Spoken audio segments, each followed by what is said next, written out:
Okay, hello and welcome. I'm Jason Gumpert from msdynamicsworld.com, and we are here for a new session in our Fall 2014 Financial Automation webcast series. Today we are joined by Kay Wilmoth, a Senior Consultant at Columbus, who will be showing us how to get a jumpstart on year-end processes for Dynamics GP. Kay is a first-time speaker for us, and we're really pleased to have her here today. Please know that we do invite you in the audience to add your feedback and ask questions today during Kay's presentation. I know she will be making time to answer those. I'd also just like to recognize our Financial Automation Webcast Series sponsors and thank them for their support. They are Avalara, Bottom Line Technologies, Metafile, Perceptive Software, and ReadSoft. So without further delay, Kay, let me hand it off to you and make sure you are off mute here.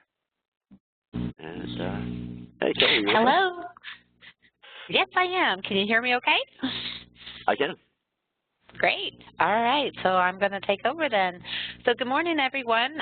We have quite a group today to go over. So as Jason pointed out, if you want to put in the chat under the Q&A, if you have any questions to put them in there, I'm going to try to answer them as we go along. If it ends up being something that may be a little more time consuming, we may want to save that towards the end. So we're going to go ahead and start off with a little bit. We're going to jump back and forth a little bit today. We're going to do a little bit of PowerPoint, but then I do have the system open so that we're going to actually show the screen so that you just don't get bored with the PowerPoint presentation.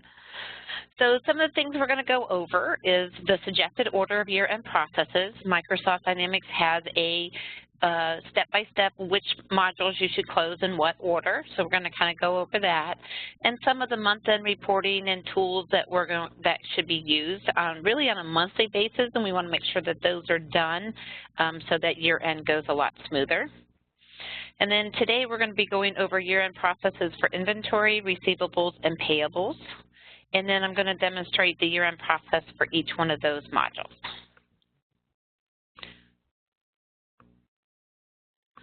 So the suggested order of close is inventory, receivables, payables, fixed assets, analytical accounting, general ledger, and payroll. Now payroll is completely independent so that you can run, the year end, but the only thing that you want to make sure that you do with payroll before you do want to finish up your payroll before you do your general ledger, because there is posting of the payroll. As far as the question goes, as far as emailing, yeah, we'll have to address that. Jason, I can send these to you if you can put those out there so that you can have these available for everybody as well. Yeah, that'd be fine. Great, thank you. So also just wanted to point, and that's a good thing that we'll put those out there available for you, because we do have the KB articles from Microsoft Dynamics of the year-end close of each one for the inventory, receivables, and payables. So these are hyperlinks, so if you get a copy of this PowerPoint, then you'll be able to link right to them, and they actually take you right out to the website and open up that article for you to go through the year-end closing.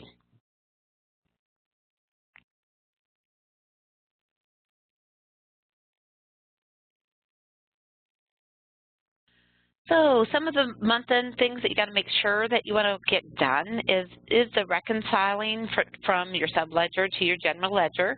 Of course, you want to make sure everything is posted before you do the reconcile to the general ledger. And the 3 is the inventory, accounts payable, and accounts receivable. Now, these are all 3 of these, and we're going to show you where that's at. But you do have to have a later version to be able to have the inventory piece. So it depends on what version of GP you're on whether you're going to have the reconcile to the inventory account. And also another thing that I always recommend at the end is if you have an accrued to purchases account, you want to make sure that you look at that and see what's available in that account versus your shipment that's not been invoiced, so you can know the difference and why. Do you have purchase orders out there that the shipment has been canceled and you want to clean that up? So that's another thing that I always recommend. I try to do that on a monthly basis, so at year end, you're not swamped trying to do that all at once.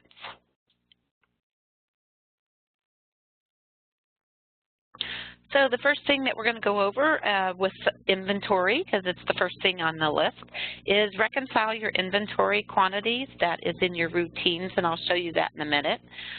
If you have physical inventory that you need to do a count, that needs to be done. Any adjustments also should be done at that time. And then you also want to make sure that you post all your transactions.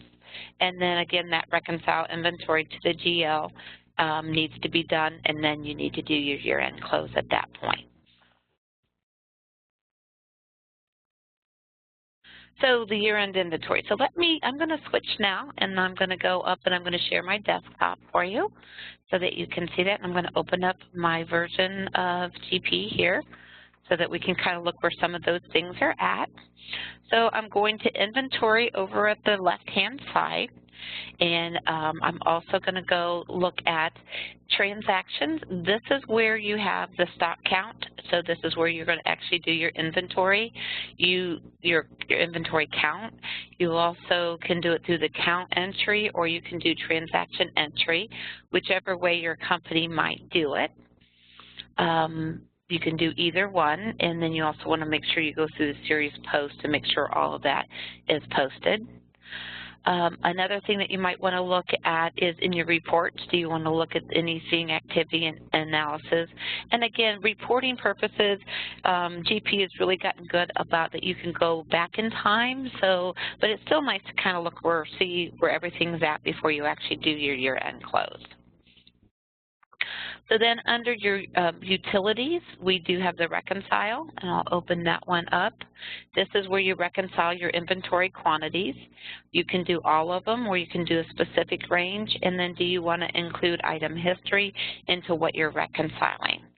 And the system basically goes through, and after you make your decisions and you click on process, then the system goes through and does a reconcile of the inventory quantities. So it's looking at your tables in the back end, going through, and it's going to see if there's any type of exceptions, or if it's something that it can't find, it's going to give you a report and let you know what's going on so that you can make adjustments to your inventory or correct something that may not be right in the back end in the tables as well.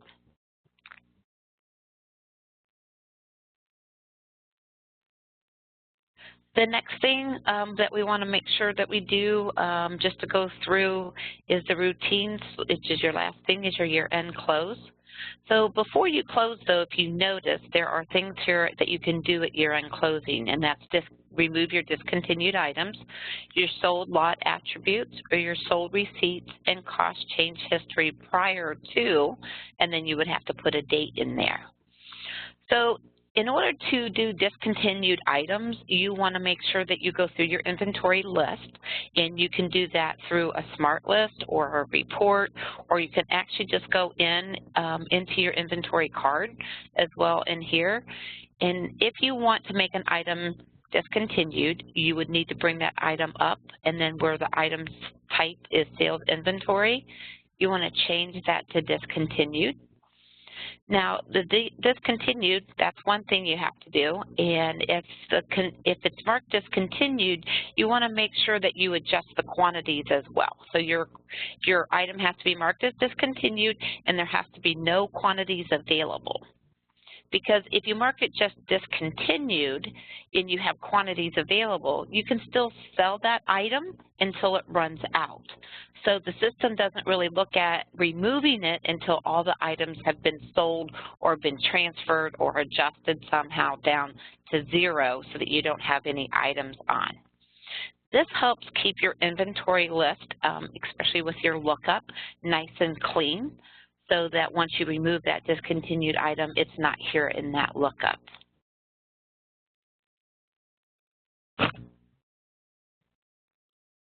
And I'm going to say no to that because I want to keep that one active. So those are things that you want to make sure your lots too, if anybody has lots, you want to make sure those are all closed up as well. And then when all of that is in and in place, that is when you'd be able to do your year-end close. And then the sold receipts and cost changes history. So as inventory is processed, there are different things, there are basically layers that are kept on inventory that you can go in and look and adjust. So if we remove these, we're removing this from those layers, so to speak, because it's all history. And if you've used the system for quite some time, then you're going to have a lot of history in there and a lot to go through. So some people don't like to keep that. They want to be able to have a cleaner list. Now, I do recommend before you do any of this, too, is make sure you have a good backup of your database. And not only do you have a good backup of your database, you need to make sure that you can restore from that database. So you need to do that test run of copying your data, or making a backup of your database, and then actually restoring that database. And you want to make sure, of course, nobody's in the system when you're doing this, because you don't want to lose any transactions to do that. But you want to make sure that you can restore that database. Had that problem in the past, so just want to point that little tip out to you as well. The other thing that you can do at year end is you can update your items standard cost. So you can do that at the same time, and when you mark that button, so I'm going to go ahead and tell my system to remove any discontinued items, and I'm going to leave this blank because I want to keep all my history, and I'm going to mark item standard costs so that we can go through this process and you can see that goes through and update your standard costs. So I would go up to process my year end, and then this is going to go up and it's going to say, do I want my report? So I'm going to go ahead and put my report to the screen today. Keep in mind, I am doing a sample company, so hopefully it'll tell me. So here is my report that is telling me some of my standard cost revaluation, because I have multi-currency, that it's missing accounts. So I definitely would want to get those fixed on those specific items. So this is something that I would want to definitely print out and fix for my standard costs. So if you notice, everything has gone through and it is now blank. So I know that my year end is done. So the only thing I would have done is I would have taken that list and gone back into my items card, and I would have taken that list and updated my standard costs for those and made sure and got the GL accounts correct for those. So that was my only problem through that whole process. While I'm sharing my desktop, I'm not seeing your guys' questions. So I'm going to stop sharing my screen for a second. Go ahead, Jason, did you want to say something? I was just going to say there's one question that came in okay. that is from Julia, who asks, is the item removed from the historical transactions? The discontinued? I believe so. It came in a couple minutes ago. Yeah, the discontinued items, it doesn't remove the history. It removes it from the lookup.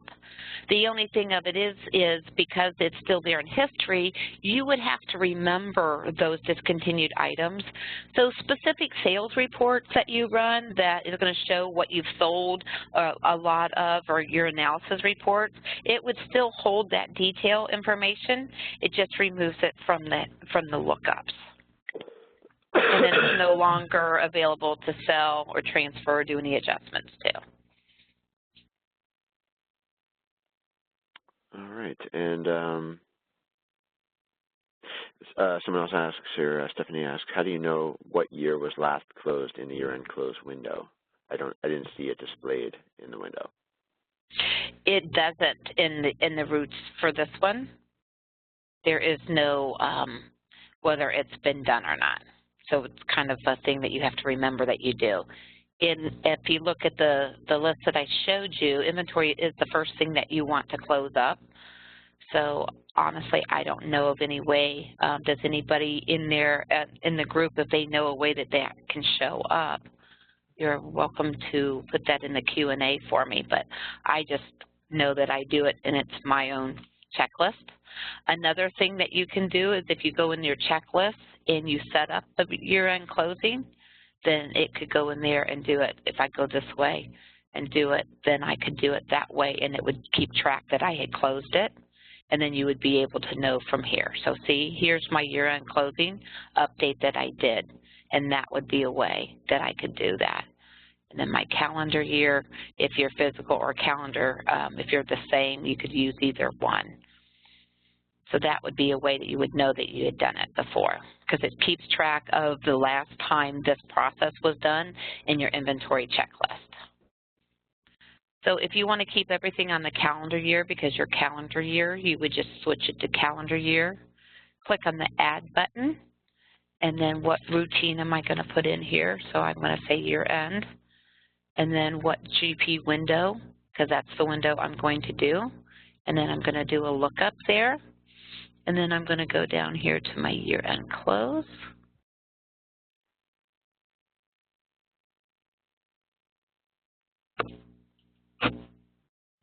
And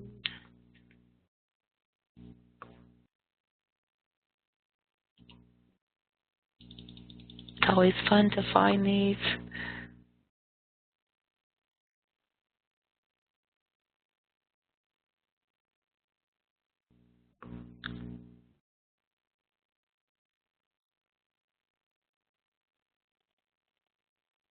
Let me go back here. I apologize. Go back to fiscal year end.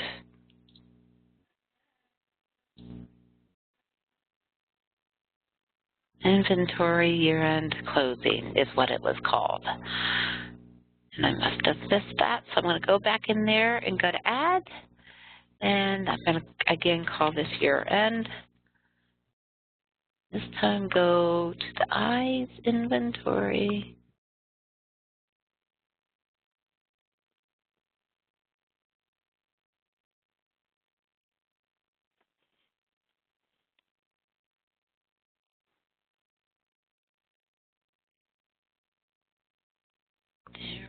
Inventory. There it is. Sorry, a little slow there. So I've got that in there, and then I can say OK, and now that I have it this way. So if you start your year-end process by going through your checklist, double-clicking on your year-end, and then marking things and doing them this way and processing it. And I'm in test company, so I'm not actually going to hurt anything. Then this is going to keep track of that. So that would be a way that you could do that. Is there any other questions, Jason, on the list? Yeah, there are a couple others that have come in here. So if you mark an item discontinued, how does it affect your stock count? Well, that you have to adjust the quantity. If you mark it discontinued and you want it to clear off your lookup list, then you have to adjust the quantities. So you have to do something with the quantities, an adjustment to your inventory GL account, so that that value goes away and then it doesn't appear on your stock count anymore. And so you have to kind of, I'm sorry, go ahead. I was going to move on to another question unless you yeah, you would want to remove it from your stock count. You can just grab that one item and remove it from your stock count, and then you'd want to adjust your quantities and then discontinue it. That would be the order that you'd want to do it in. All right, another question here. When you choose to update standard costs in the inventory year-end close, does it update the GL only if you are using a periodic valuation method?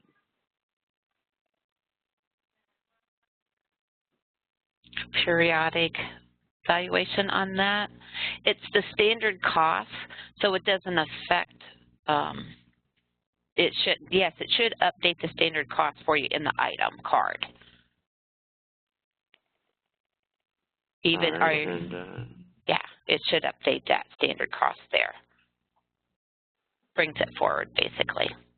Go ahead, Jason. Someone asks for the year-end close for inventory, what else is going on behind the scenes? Is data moving to historical tables?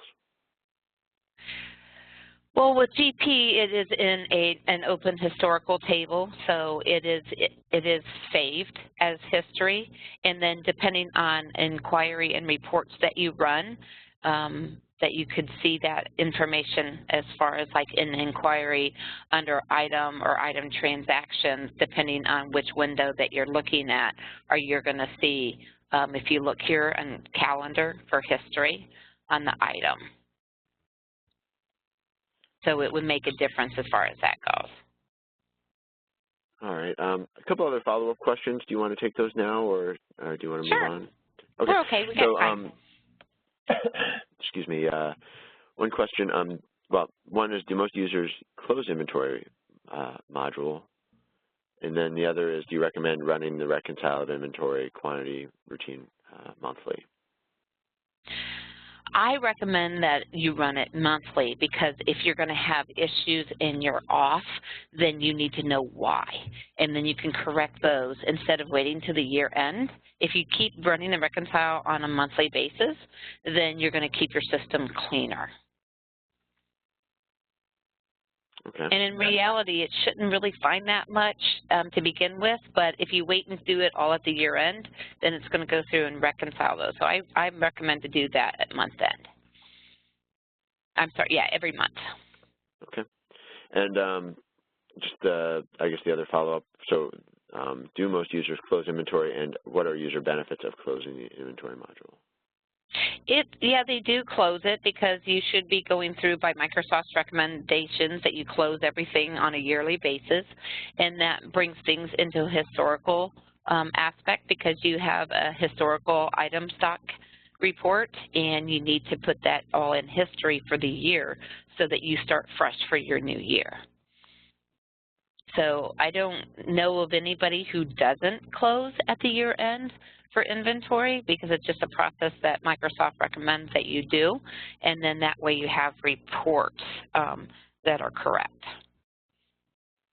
And it's interesting you mentioned that. There's one other comment, maybe it's something for more of a discussion at the end, but one attendee writes in that he used to stand firm on end-of-year close of inventory, but after 15 years he doesn't get quite as excited about it, and that some clients just roll forward and that they make adjustments on the fly throughout the year now. Right. It isn't some big thing. If you don't do it, it's just recommended by Microsoft, so I just follow Microsoft's recommendations. But yeah, everybody feels, yeah, after 15 years I wouldn't get excited about it too. I just do it. All right. We do have a couple more questions. They're a little more detailed, though. Actually, both about marking things as discontinued. So, service type items cannot be marked as discontinued. How do you purge this type of item? That would be more under the utilities. If you want to go through and remove history, but then you are removing history. So I would be very, very careful with that. If it's a certain service item, you can, if you go into your lookups, there's different things that you could do.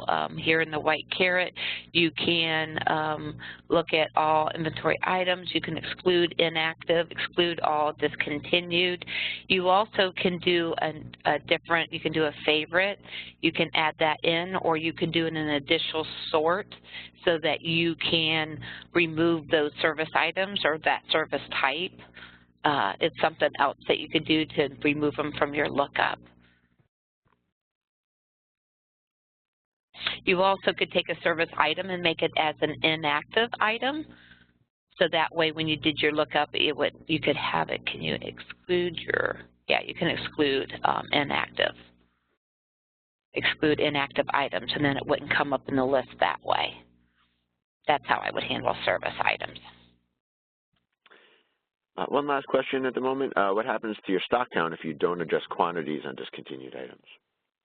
If you don't adjust the quantities from your inventory, from your discontinued items, it does not go away. It doesn't clear up from the lookup, and it stays there as an open inventory item with those quantities on, and it would still show up on your stock count. All right. That appears to be the end of the list at the moment. But thanks for all the questions. Keep them coming. Yeah, that's been great. Okay, so now I'm going to go back to my PowerPoint. We kind of went through the year end. There we go. So the next step we're going to do is Receivables Management. We want to make sure we create and post all invoices, credits, adjustments, anything like that for the year end. You want to get all that billing in before you close your close your year end. You want to also make sure that you post any cash receipts and date them for, the end of whatever you have for the end of the month, whatever your year end is, if you're physical or calendar. You want to make sure everything is posted. That is a big thing that we found where people have forgotten to post them, and then they can't be. You have to open back up your fiscal year to be able to go back and post them and then rerun the whole thing again. And then also you want to run any reports. Any more reports, again, are so historical that you can go back in time, but sometimes people just like to run a smart list of anything, maybe the top 10 customers, and keep that report or something like that. And then, again, you would run the Reconcile to GL, and then we would do the year-end close at that point. So for the year-end receivables, again, the navigation is the sales area page, routines, and year-end close. So again, I'm going to switch back over to my desktop so that we can go back over that again. So I'm over at sales over on the left-hand side. And then, again, we want to make sure everything is posted. So if we look under transactions, there's different things depending on how you invoice. Are they sales transactions? Then you want to check that. You also have invoice batches, and then we also have receivable batches. So those are the three that you can check individually, or you can also check the series post. The series post will come up for that sales and show you any transactions that you have open. Some batches, here's batches that are in here with no transactions. If you are doing batch entry for your transactions and you didn't close right at the end of the year into the new year, there may be some open batches. You might want to look at those batches and see what the posting date is on those batches. So in case somebody is working in that batch for the new year, those batches do not have to be closed. So you just want to make sure or not closed, sorry, posted. So you want to make sure just the year that you're dealing with closing, those batches are posted from there. And the series posting combines every one of those sales transactions, the invoice batches, and the receivable batches all together into one window here.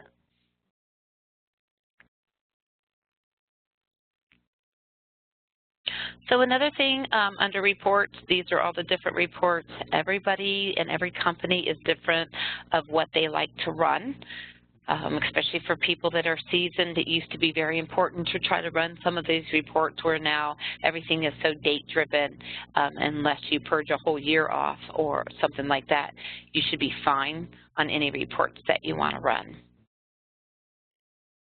And another thing too, I always suggest doing on the routines, usually people do any of their aging.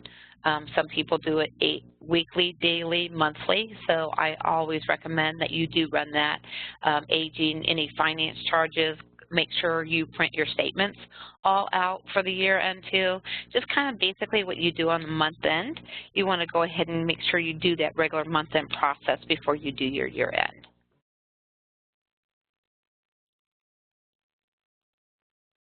So then also under year end, we can go down here. If you notice, we have the checklist again that we can put in, or you can go right into your year end close. The year end close for receivable does tell you what year that you've closed it last.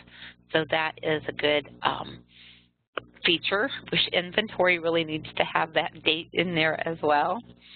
Again, you have year to close. Are you doing physical or calendar? And do you want to print the report that comes out? I'm going to leave this marked just so that you can see it. It is a very, very lengthy, well, maybe I better not because it'll take a while because I have the sample company. It is basically an analysis of all the customers and all of everything that you've done with them. Sometimes people print this file instead of printing it to the screen or to the printer. Some people still print that report and it goes to file. So I'm kind of leery on whether to do that in the middle of the seminar because that may take a few minutes to do.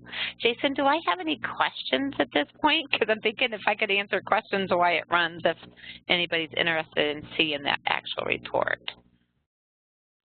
No questions right now, but I would invite folks to ask them.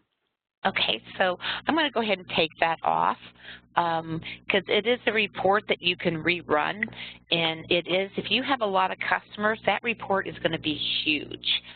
So there's a lot of information on each customer that it has. So I usually suggest people not to run it, or they print it to file, and I wouldn't actually print it on paper unless you want to kill some trees at the year end. So I'm going to go ahead and take that off.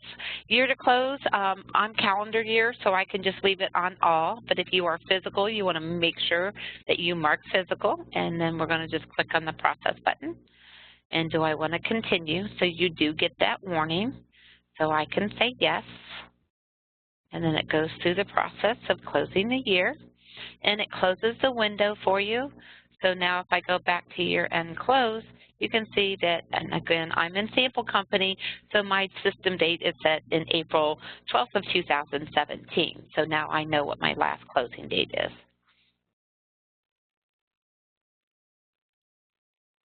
So receivables is a little simpler than inventory. So if we do, does anybody have any questions about that? So we do have a couple now. What are some of the user benefits to closing AR? In your inquiry windows, well, besides the normal that Microsoft recommends that you go through and close everything, in your period summaries, into different things in here for your year. So what you see in here is going to be closed up. I just grab, I know usually my first customers got information. So this is information based on the period.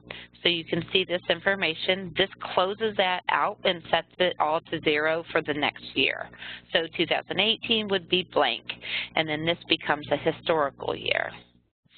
There are other reports, inquiries that you can see things that can make a difference. And see this summary view, amount since last closed. So this is one that really affects the year end. You can change that, however, to the fiscal or the calendar year, but sometimes people want to see what is year to date since my last close. Other people just go in here and choose the calendar year. So that's a benefit in there, that you can see that inquiry for the amount since last close. If you don't close, you would not be able to get any information onto this window for that. All right. Another question, is there a Reconcile to GL routine for AR? Yes, there is, and I can show you where that is for all 3 of them.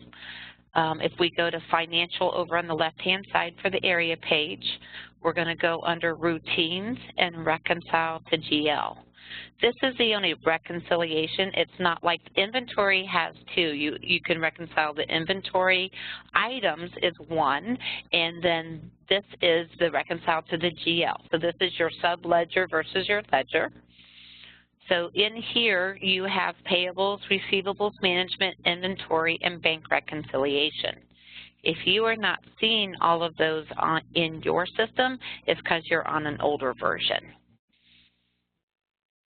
So from here, for both, for any one of these, you're going to choose, on receivables. So I would choose receivables, and then you have to go over here and choose your GL account.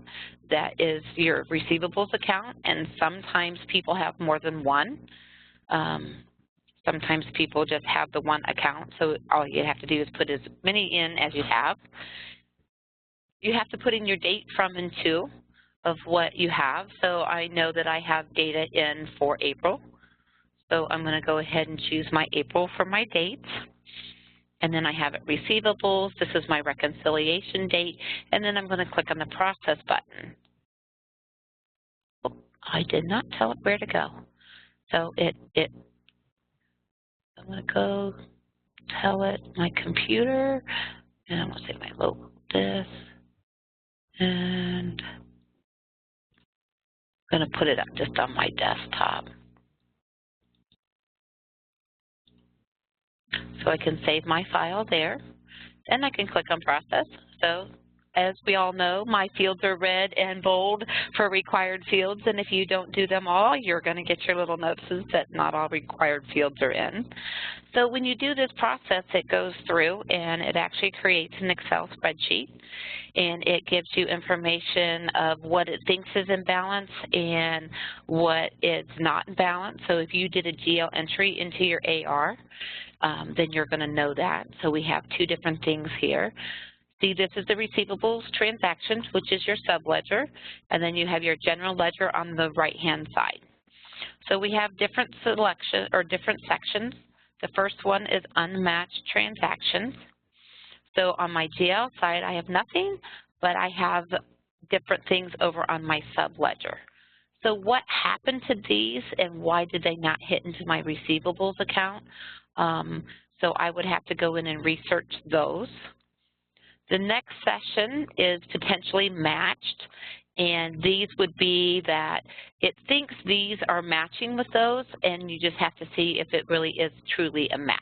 So this is why it's potentially matched. And sometimes it's whether you're posting in summary or detail.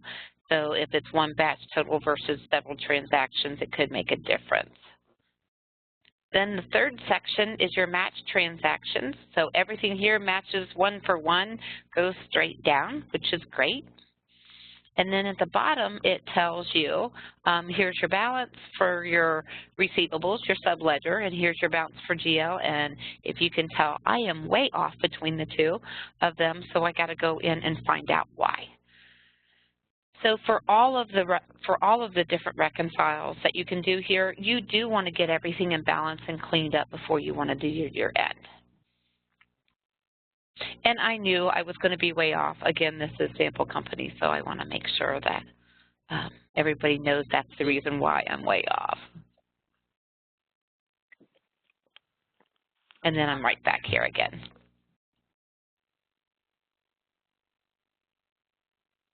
Any more questions, Jason? Yeah, a couple more. What's happening behind the scenes to the data? Is it moving to historical? Yes. You have to remember that with GP, there's open tables and historical tables. And when you do a transaction, it really hits both tables at the same time, so it's always sitting out there in the historical table, but it's the open file. It depends on the module and whether you've done your paid transaction removal. That puts a lot of things into your history file automatically for you. So in the back end, it is just cleaning everything up. Everything's in the historical file. It's recognizing that this is the year end because you're doing the year end closing. And then that sets different things like I had showed you on the inquiry for amount since last close. It holds that information in those fields so that you can see that as an inquiry. All right. Is there a way to reprint the year-end closing report? The closest one that I would have to say, if I'm back over onto sales, and you can go under reports, and you can go under analysis, and then accounts to, it would be the receivables. Period sales analysis would be one way that you could get a lot of that information from. Is there one report that holds all of that? It depends if you've had any reports modified. Receivable sales analysis probably would be one that would be really close to that report. Let me put this one up on the screen real quick for you.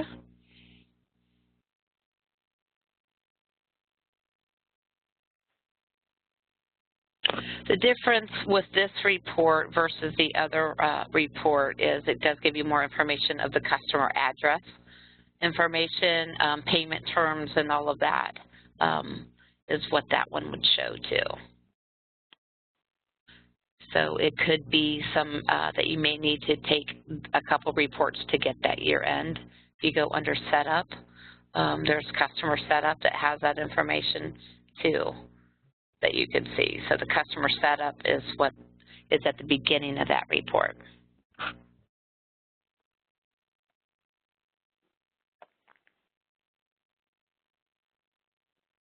And I'm only going to do a few customers because we could be here a while for this one. This is another one of those lengthy reports.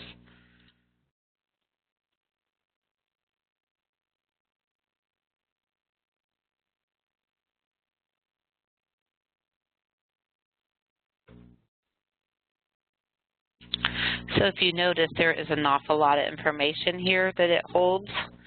So this is really basically a lot of what you would get, the period description, the balances made for the year end. I'm trying to think if that was it. That's the only thing. I don't know if that was in there or not. This is really the closest one, I think, to the year-end report. And if you notice, I have a few customers in it, it's very lengthy. So if you have thousands of customers, that's going to be a long report. Anything else, Jason?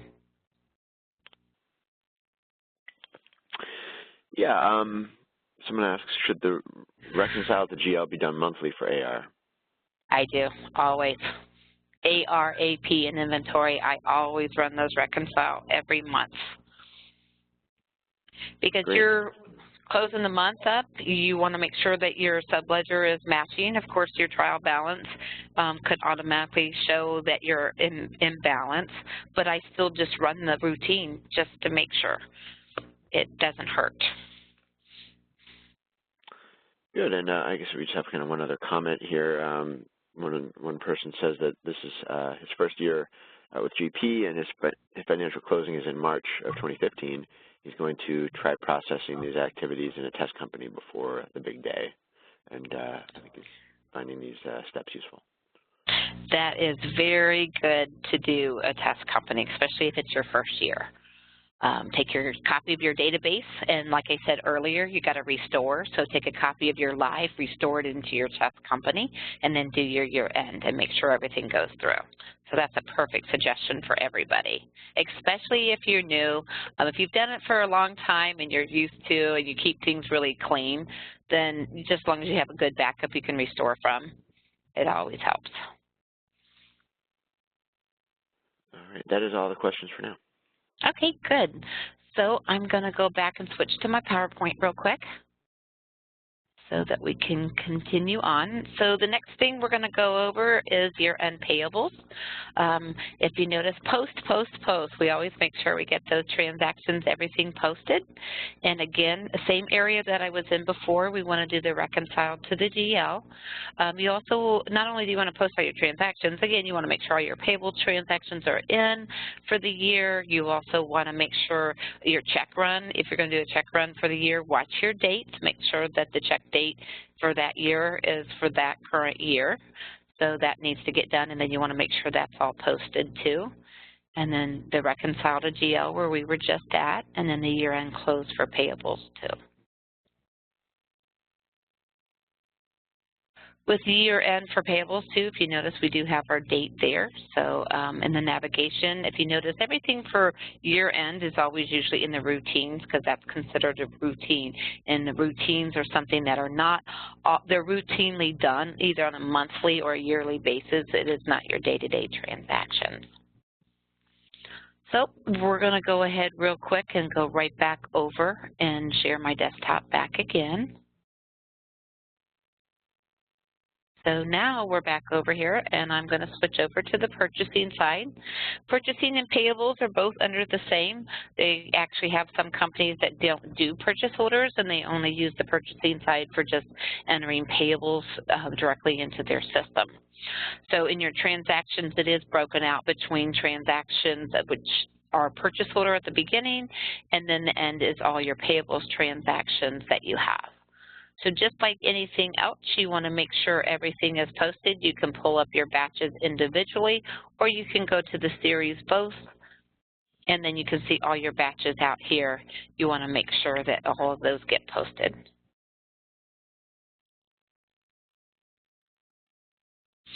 As far as, again, like inventory is the only one that has that extra reconciled to. There isn't anything unless you do want to make sure you post these scheduled payments that you may have. You also, what I recommend for the purchasing side is make sure you have your 1099 vendors marked as 1099s. Because if you don't have them marked, then they're not going to print a 1099.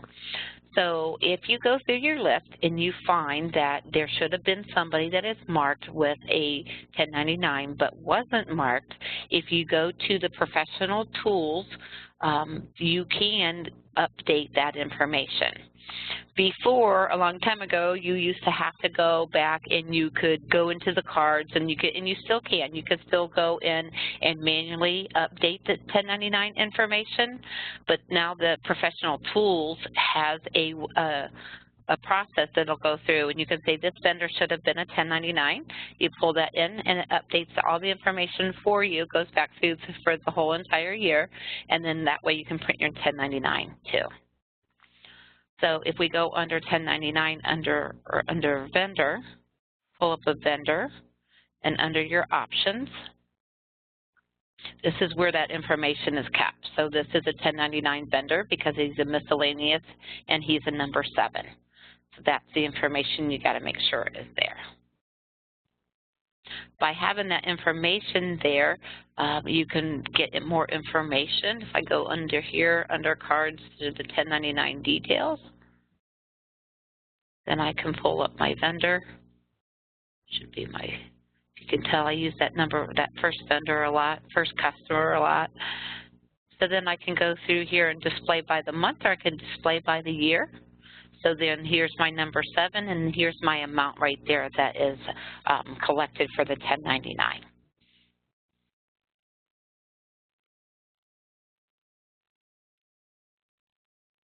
Any questions on that? One question came in. Does running reconciliation routines create any transactions or entries into the system, or does it just create the Excel report? It just creates Excel report. It does not make any transactions for you. You would have to go from that Excel report, anything that you need to go fix, you would need to manually fix it. Okay, that's the only question. Okay, so then next on the routines, we want to go down through the year-end close. And you can tell I haven't closed this month or this year. This is a brand new install, by the way. So that's why we're having blank dates. Works out good. So I'm going to leave mine as all, but again, if you are physical, you need to make sure you mark physical, or if you just want to mark calendar, you can do that as well. And we're going to click on the close year button, and we are going to run our payables year-end close. And then here we have a report for that. So it goes through, and I don't have that many vendors. That's why I knew I could run this report. And you could print it to file. You don't. I just put mine on the screen so that you guys could see it. I know in my customers, I have a lot of customers in there in that database, and that's why I didn't run that one. I know it was going to take too long. So then this gives you information about each vendor, amount it's billed, amount it's paid, amount the 1099. Any kind of information is held on this. It's a really condensed version. It doesn't give you all the vendor information. It just gives you the ID, or on the sales side, it gives you more information. So then I can close that. And if you notice, it does have in here 2017. So then I want to make sure you go up and click on the X and you don't click on the close year button again. Had that happen before too, so that restore from backup worked really well for that. So that's more of my easiest one. Any more questions? No more questions at this time. Okay, so just wanted to point out one more time to you on the financial side, and under routines that reconcile to GL, that's where you go, and that's where, in this case, I would have done this before my year end, but just wanted to make sure that everybody knew where that was. And then the output file does have to go somewhere, so you want to make, usually I just put it on, if I just put it on my desktop, you might want to save it somewhere on the server so that's backed up, something like that as well. So I'm going to stop sharing again, go back to my PowerPoint. Got a couple more slides in here. We just went over the Reconcile GL, so we can go over that one. So a couple tips and tricks that we want to point out, even though this session is not going over the GL, I still wanted to point this out because one thing you want to make sure in your general ledger is that they are set up correctly for your balance sheet versus a profit and loss. And I can't tell you how many times in a year that I have had people say, oh, I know that, we set those up, they're good to go. And then they end up calling me and saying, Kay, I thought they were all right, they weren't. I didn't look at them, so now what do I do?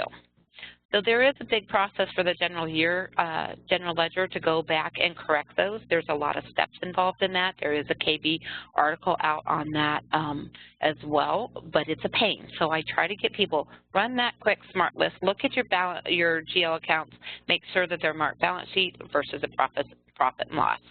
Always helps for year-end closing, and that's something to me, even though Microsoft's recommendation are in module order, this is one thing that I recommend you do right off the bat before you close anything. Again, make sure all your batches are posted for the period and year end before you begin your close. You want to make sure you balance your sub-ledger modules, which we just talked about in the Reconcile. And again, always run a backup. It always helps to have that in case you need to restore. Don't close the modules with other people posting batches. So you want to make sure when you run year end that nobody's in that module. For a safety net, I usually tell people have them out of the system. That way you don't take any chances of anybody being in there. Optional to perform file maintenance such as check links and reconcile. You can run your check links. It can be recommended, but I do caution people on check links because it depends on customizations that you have in your system, depends on if you have third-party products in your system. You've got to check with those that check links wouldn't cause any issue with them.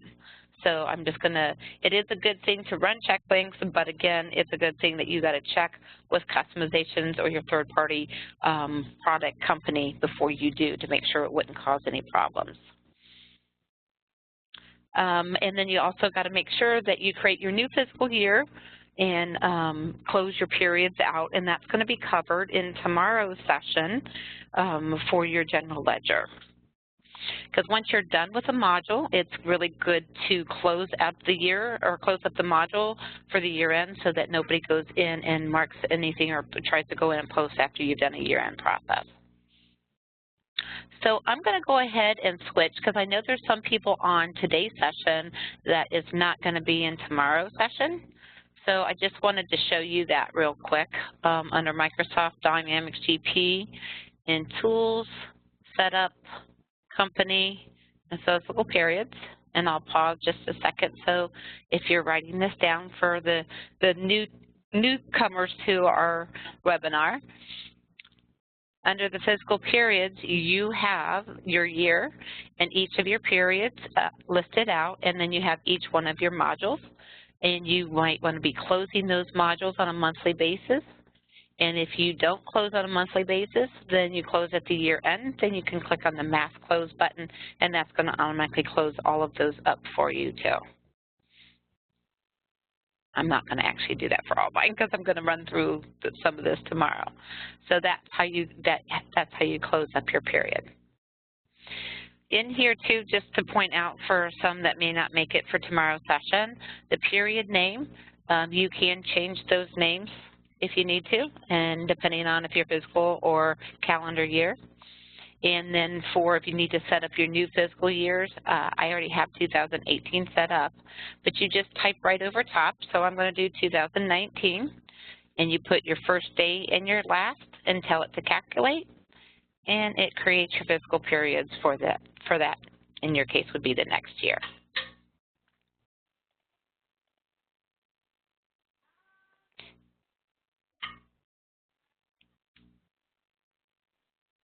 So now is some time if there's any other questions. I know we've hit questions along the way, but I just wanted to check with anybody. Let me see here.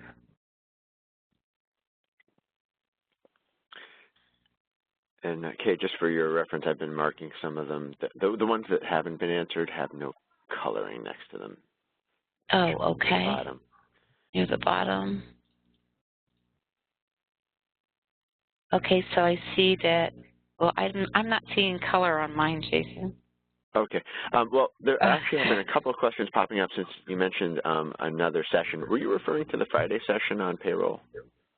No, actually, Columbus is giving a session tomorrow. Okay, I don't have the link for that one here. If you have it, feel free to post it, in the chat or in the Q&A. But okay, there it is. Yep. Sorry, that's my next one. So this is tomorrow's session, and yes, you can still sign up for tomorrow's session.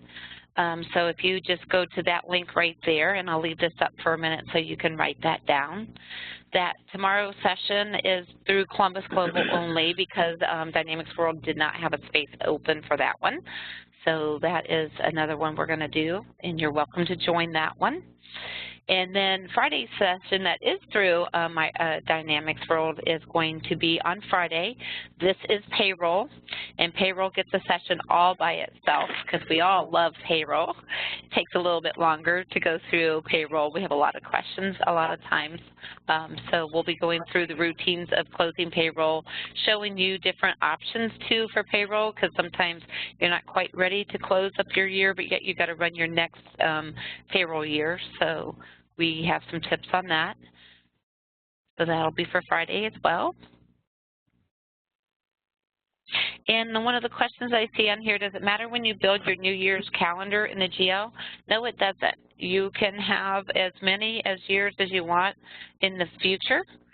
It doesn't hurt anything. The only thing I suggest, though, is you may want to close up some of those periods. If you leave them open and they exist, then a user could put in that wrong date, and then it would actually get posted to that year and to that month. So be careful with that. A couple of questions that came in a little earlier that I'm not sure you saw there, Kay. One is, once you close AR or AP, is it possible or is it impossible to make any entries into the closed year?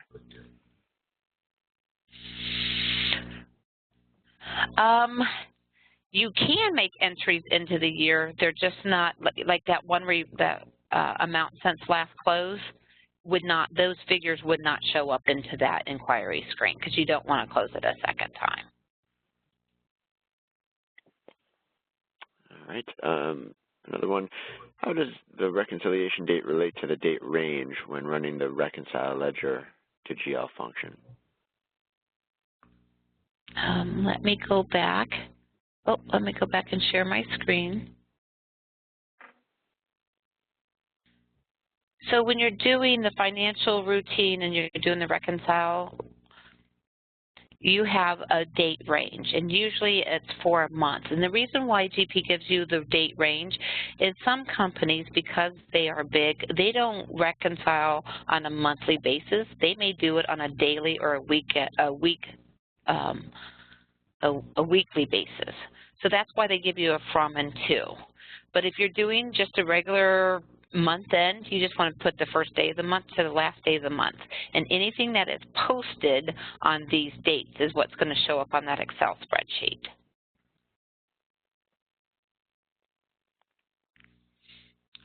Also, I had a comment from one of the attendees that if you do a print screen on this, it helps you get that, eliminates the need to copy the link. So that might help you guys too. What is the harm to the user if they don't perform the module closing routines? There really isn't any harm to it. If you don't do it and you go ahead and close your year up, again, the only thing that makes a difference is there are specific historical reports or that inquiry window, and to be able to see amount since last close would be blank.